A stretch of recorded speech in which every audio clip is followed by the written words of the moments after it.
ભાભર તાલુકાના ચેમ્બુઆ જૂના અને નવા ખેડૂતોએ મામલતદાર કચેરી ખાતે આવેદનપત્ર આપ્યું।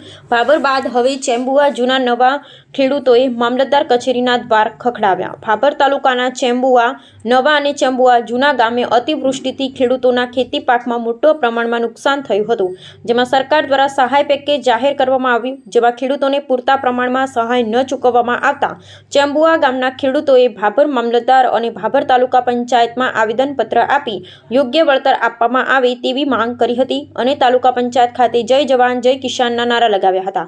ભાભર તાલુકાના ચેમ્બુઆ નવા અને ચેમ્બુઆ જૂના ગામના ખેડૂતોને પૂર દરમિયાન થયેલા પાક નિષ્ફળ સહાય બાબતે આવેદનપત્ર આપી યોગ્ય વળતર ચૂકવવા માટે માંગ કરી હતી, જેમાં ભાભર મામલતદાર કચેરી ખાતે મોટી સંખ્યામાં ખેડૂતો ઉપસ્થિત રહ્યા હતા।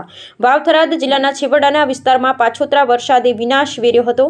અતિવૃષ્ટિથી ભાભર સુઈગામ વાવ અને થરાદ તાલુકામાં ખેતી પાકોને મોટું નુકસાન થયું હતું।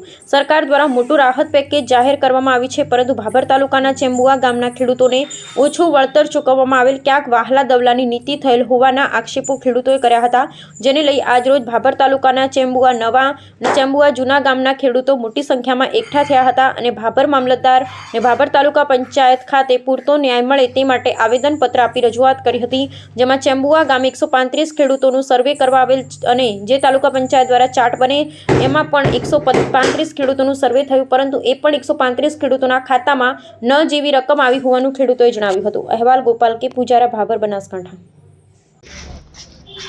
ખેડૂતોની વેદનાને લઈ અને આજે તાલુકા પંચાયત અને મામલતદાર કચેરી ખાતે ચેમ્બુઆ નવા અને જૂનાના ખેડૂતોએ આવેદનપત્ર આપી અને સાહેબને રજૂઆત કરી છે કે જે 10,000 કરોડનું પેકેજ કૃષિ સહાયમાં ખેડૂતોને આપવામાં આવ્યું છે, એમાં થોડો ઘણો અન્યાય થયો હોય એવું ક્યાંક ને ક્યાંક દેખાઈ રહ્યું છે।